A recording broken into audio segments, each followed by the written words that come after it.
our channel. Today Bible verse in Tamil.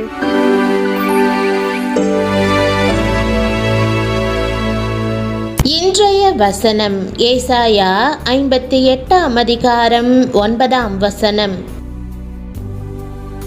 கிறிஸ்துவுக்குள் பிரியமானவர்களே, நம்முடைய ஆண்டவரும் இரட்சகருமான இயேசு கிறிஸ்துவின் வல்லமையுள்ள நாமத்தில் உங்களை வாழ்த்துகிறேன். உங்கள் இயலாமையில் நீங்கள் ஆண்டவரை நோக்கி கூப்பிடும்போது அவர் இதோ நான் உன்னோடு கூட இருக்கிறேன் என்று சொல்லுவார். அவர் உங்களை விடுதலையாக்கி கனப்படுத்துவார். தேவனுடைய நீதியை தொடர்வதே நம்மை நிறைவாக்கும். நன்மை செய்து கர்த்தருக்கு பயந்து நீதியாய் நடப்பது அவருக்கு பிரியமாய் இருக்கும். அப்போது நம்முடைய ஜெபங்களுக்கு நிச்சயமாகவே பதில் கிடைக்கும். பிரியமானவர்களே, அப்பொழுது நீ கூப்பிடுவாய், கர்த்தர் மறு உத்தரவு கொடுப்பார். நீ சத்தமிடுவாய், இதோ நான் இருக்கிறேன் என்று சொல்லுவார் என்பதே இன்றைக்கான தேவ வாக்குதத்தமாகும். கர்த்தரை கண்டடைவது பெரிய காரியமாக இருப்பதால் தேவன் நமக்கு பதில் கொடுப்பார் என்பதையும், இதோ நான் இருக்கிறேன் என்று சொல்வார் என்பதையும் கேட்பது எவ்வளவு ஆச்சரியம். அந்த வசனம் நீ சத்தமிடுவாய், இதோ நான் இருக்கிறேன் என்று சொல்லுவார் என்றும் கூறுகிறது. இந்த அதிகாரம் தேவனுடைய பிள்ளைகள் குறித்தும் கர்த்தர் அவர்களை குறித்து எவ்வளவு மனச்சலித்து போயிருக்கிறார் என்பதையும் கூறுகிறது. ஜனத்தின் பாவங்களை தெரிவித்து அவர்கள் செயல்பாடுகளை கண்டிக்குமாறு தேவன் ஜனத்தின் தலைவர்களுக்கு கட்டளையிடுகிறார். தேவனுக்கு முன்பு தாங்கள் உபவாசித்து பணிந்து கொண்டும் தங்கள் ஜெபங்களுக்கு பதில் கிடைக்கவில்லை என்று ஜனங்கள் கூறுகிறார்கள். அவர்கள் நியாயத்தையும் நீதியையும் அசட்டை பண்ணியதோடு உண்மையில்லாமல் தேவனண்டை சேர்ந்ததினால் பதில் கிடைக்கவில்லை. உபவாசத்தின் போதும் அவர்கள் வழக்கில் ஈடுபட்டு தங்கள் வேலைக்காரர்களை கொடுமைப்படுத்தி தங்கள் ஜெபங்கள் கேட்கப்படவில்லை என்று கேள்வி கேட்கிறார்கள்.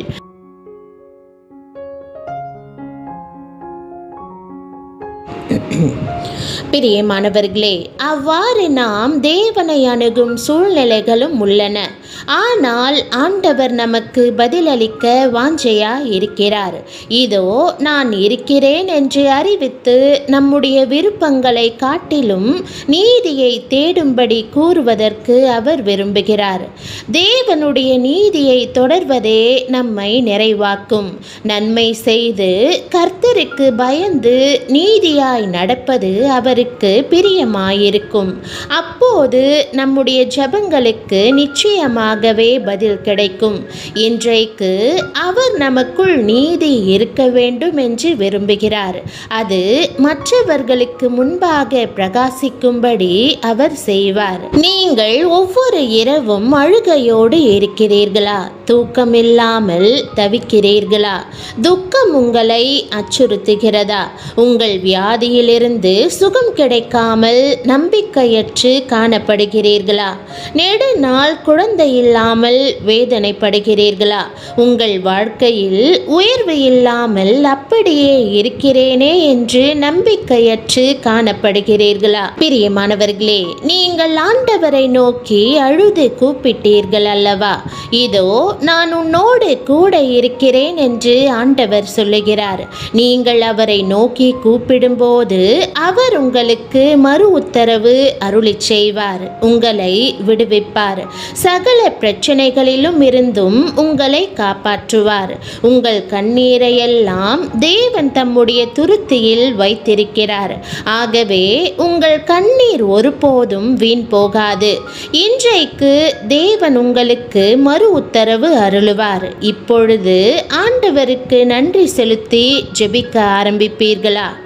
அவன் என்னை நோக்கி கூப்பிடுவான், நான் அவனுக்கு மறு உத்தரவு அருளிச் செய்வேன். ஆபத்தில் நானே அவனோடிருந்து அவனை தப்புவித்து அவனை கனப்படுத்துவேன் என்று சங்கீதம் 91:15 நாம் வாசிக்கிறோம். ஆம் பிரியமானவர்களே, நீங்கள் அவரை நோக்கி கூப்பிடும்போது அவர் உங்களை விடுவித்து உங்களை ரட்சிப்பார். மத்தேயு 15 நாம் ஒரு சம்பவத்தை வாசிக்கிறோம். இயேசு ஒரு பட்டணத்திலிருந்து இன்னொரு பட்டணத்திற்கு கடந்து செல்லும் வழியில் ஒரு கானானிய ஸ்திரீ அவரை எதிர்கொண்டு வந்து, தாவீதின் குமாரனே, எனக்கு இரங்கும், என்னுடைய மகள் கொடிய பிசாசினால் மிகவும் வேதனைப்படுகிறாள் என்று கண்ணீரோடு இயேசுவை தொடர்ந்து கூப்பிட்டு கொண்டே இருந்தாள். சீஷர்கள் அவரிடத்தில் வந்து, ஆண்டவரே, இவளை போகவிடும், ஓயாமல் உம்மை கூப்பிட்டு கொண்டிருக்கிறாள் என்று சொன்னபோது இயேசு ஒன்றும் மறு உத்தரவு சொல்லவில்லை. ஆனாலும் அவள் அவரை விடாமல் ஓயாமல் கூப்பிட்டு கொண்டிருந்தாள். இயேசு அவளை நோக்கி, ஸ்திரீயே, உன் விசுவாசம் பெரியது, நீ விரும்புகிறபடி உனக்கு ஆக கடவது என்றார். அந்நேரமே அவளுடைய மகள் விடுதலை அடைந்தாள். உங்களால் ஒன்றும் செய்ய முடியாத நம்பிக்கையற்ற சூழ்நிலையில் இதோ நான் உன்னோடு கூட இருக்கிறேன் என்று ஆண்டவர் உங்களுக்கு வாக்கு பண்ணுகிறார். நீங்கள் அவரை நம்பும்போது அவர் உங்களை விடுவித்து கனப்படுத்தி உயர்த்துவார். பிரியமானவர்களே, ஏசாயா 58:8-9 அப்பொழுது விடியற்கால வெளுப்பை போல உன் வெளிச்சம் எழும்பி உன் சுகவாழ்வு சீக்கிரத்தில் துளிர்த்து உன் நீதி உனக்கு முன்னாலே செல்லும். கர்த்தருடைய மகிமை உன்னை பின்னாலே காக்கும். அப்பொழுது நீ கூப்பிடுவாய், கர்த்தர் மறு உத்தரவு கொடுப்பார். நீ சத்தமிடுவாய், இதோ நான் இருக்கிறேன் என்று சொல்லுவார் என்று வாசிக்கிறோம். இந்த வசனத்தின்படி நீங்கள் ஒருவேளை அழுகையோடு சரீர சுகத்திற்காக, உங்கள் பொருளாதார தேவைகள் சந்திக்கப்பட, நல்ல வேலைக்காக, உங்கள் வாழ்க்கையின் முன்னேற்றத்திற்காக ஆண்டவரை நோக்கி நம்பிக்கையற்ற நிலையில் கூப்பிடலாம். கவலைப்படாதிருங்கள். ஆண்டவர் உங்கள் கூப்பிடுதலுக்கு செவி சாய்த்து, இதோ நான் உன்னோடு கூட இருக்கிறேன் என்று சொல்லுகிறார்.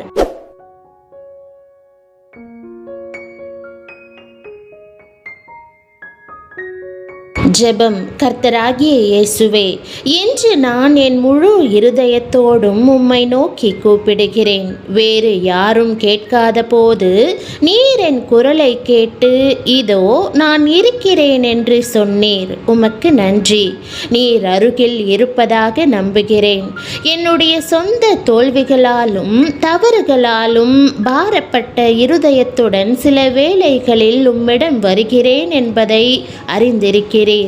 நான் மற்றவர்களை குற்றம் சாட்டியதற்கு, பொல்லாங்காய் பேசியதற்கு, நியாயத்தை அசட்டை பண்ணியதற்கு வருந்தி மனம் திரும்புகிறேன். ஆண்டவரே, என் இருதயம் உமக்கு தூரமாயிருந்து வெற்று சடங்காச்சாரங்களுடனும் வழக்கங்களுடனும் உம்மிடம் சேருவதற்காக என்னை மன்னித்தருளும். உம்முடைய நீதியை உண்மையாய் தேடவும் மற்றவர்களுக்கு நன்மை செய்யவும் உம்மிடம் பயபக்தி கொண்டிருக்கவும் எனக்கு உதவும்.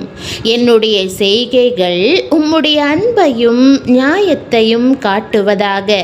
அவை உம்முடைய பார்வைக்கு பிரியமாயிருப்பதாக. தகப்பனே, இதோ நான் இருக்கிறேன் என்று கூறும் உம்முடைய சத்தத்தை கேட்க நான் வாஞ்சையாயிருக்கிறேன். உம்முடைய பரிபூரண திட்டத்திற்கேற்ப என்னுடைய ஜெபங்களுக்கு பதில் கிடைக்கும்படி உம்முடைய சித்தத்திற்கேற்ப விருப்பங்களை நான் கொண்டிருக்க எனக்கு கற்றுத்தாரும். என் பிரச்சனையிலிருந்து என்னை மீட்டு எனக்கு அமைதியை தாரும். என் சரீரத்தில் சுகத்தை கட்டளையிடும். ஆண்டவரே, நீர் என் குடும்பத்தை ஒற்றுமையாலும் அன்பாலும் நிரப்பும். என் வாழ்க்கையின் பொருளாதார வாழ்வாதார தேவைகள் சந்திக்கப்பட கதவுகளை திறந்தருளும். என் வழிகளை ஒளிரச் செய்யும். நீர் என் கண்ணீரை துடைத்து என் துக்கத்தை மகிழ்ச்சியாக மாற்றுவதற்காக உமக்கு நன்றி. இன்றைக்கும் என்றைக்கும் உம்முடைய நீதி என் மூலமாக பிரகாசிக்க வேண்டும் என்று ஜெபிக்கிறேன்.